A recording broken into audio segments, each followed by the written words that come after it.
ஆணைகள் மற்றும் ஊக்கத்தொகையை வழங்கியுள்ளார். கூடுதல் விவரங்களை வழங்குகிறார் செய்தியாளர் ரகுபதி. வணக்கம். விவரங்கள். வணக்கம்.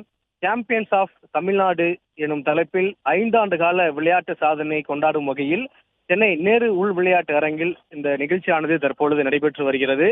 இந்த நிகழ்ச்சியில் தமிழ்நாடு முதலமைச்சர் மு.க.ஸ்டாலின் மற்றும் துணை முதலமைச்சர் உதயநிதி ஸ்டாலின் பங்கேற்று இந்த நிகழ்ச்சியில் சிறப்பு உரையாற்றி வருகிறார்கள்.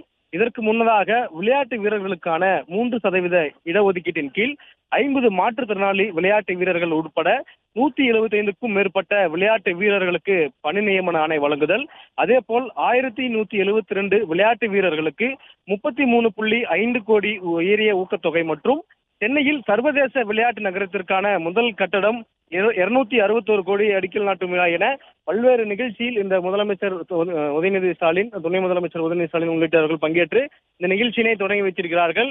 விளையாட்டு வீரர்களுக்கு உயரிய ஊக்கத்தொகை, தலை சிறந்த விளையாட்டு வீரர்களுக்கான சிறப்பு உதவித்தொகை, பன்னாட்டு அளவிலான போட்டிகளில் பதக்கங்கள் பெறுவதற்கான ஊக்குவிப்பு திட்டம், கலைஞர் விளையாட்டு உபகரணங்கள் வழங்கும் திட்டம், முதலமைச்சர் சிறு விளையாட்டு அரங்கம், புதிய கட்டமைப்பு என இந்த 5 ஆண்டுகளில் நடத்தப்பட்ட இந்த திட்டத்திற்கான இந்த கொண்டாடும் விதமாக தான் இந்த நிகழ்வானது தற்போது நடைபெற்று வருகிறது.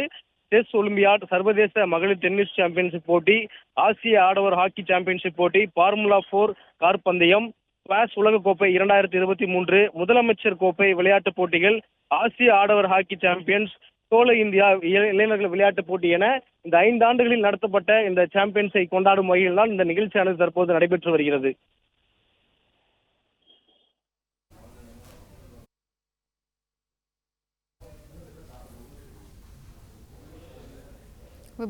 பிளே ஸ்டோர் மற்றும் ஆப் ஸ்டோரில் இருந்து பாலிமர் செயலியை QR கோடு மூலம் பதிவிறக்கம் செய்யுங்கள்.